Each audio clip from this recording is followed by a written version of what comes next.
Welcome everyone to this explainer. Today we're cracking open a really fascinating micro case study on human motivation, survival, and leadership. And we're pulling this straight from the ancient text of the Chaicharatha Parva. Now, when we think of ancient epics, we usually picture massive, earth-shaking battles, divine interventions, and these totally larger-than-life heroes. But what we're looking at today is, well, it's actually something completely different. We're zooming in on a moment of incredible human realism. We are going to look at how a legendary family deals with a super mundane but absolutely critical crisis. I mean, they are literally running out of resources, their morale is completely tanked, and they're just trying to figure out what to do next. It's this brilliant little study in psychology and leadership, and the way the text lays it out is just perfectly structured. I absolutely can't wait to unpack this with you.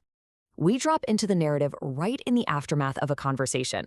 The text tells us that just from hearing the words of a Brahmana, the sons of Kunti felt as though they were pierced with darts. Now, stop and think about that imagery for a second. These are mighty heroes. We're talking about hardened warriors who are used to facing actual darts and arrows on the battlefield. Yet it's just a conversation, mere words, that completely shatters their emotional state.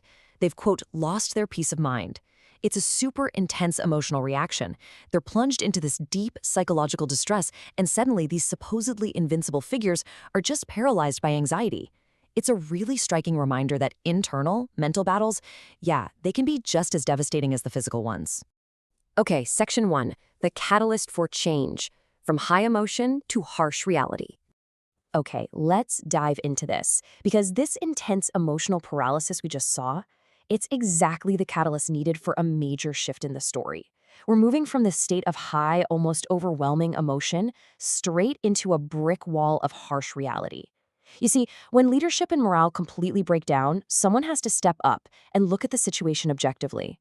Enter Kunti. The text actually describes her as the truthful Kunti, and she's just there, carefully observing her sons. And what does she see? She beholds them acting entirely listless and inattentive. It's such a surprisingly normal, mundane scene. Just imagine it. Here are the powerful sons of Kunti, these renowned heroes, essentially just sitting around, completely bored out of their minds, staring blankly and totally disconnected from their environment after hearing that Brahmana's words. They are totally checked out.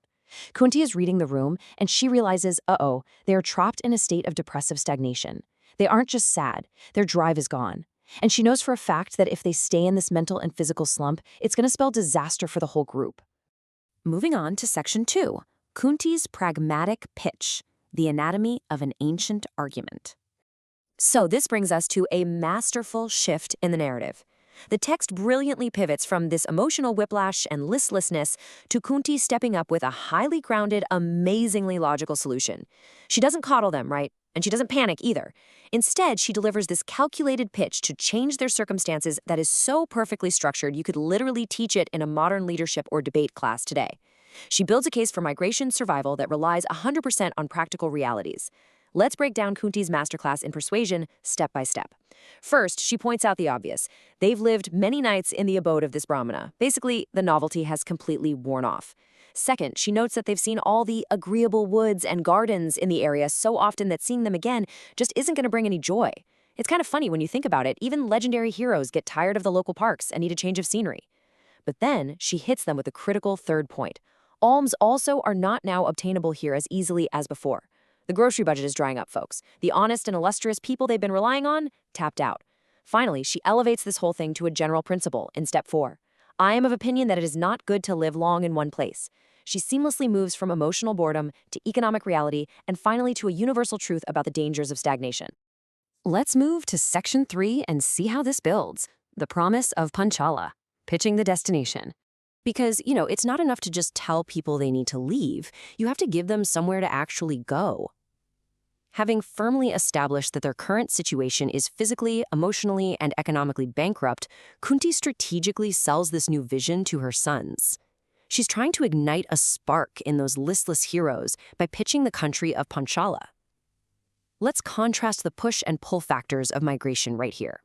On side A, the current town, the forces pushing them away are the stale scenery and the depleted alms. They're bored, and honestly, they're running out of food.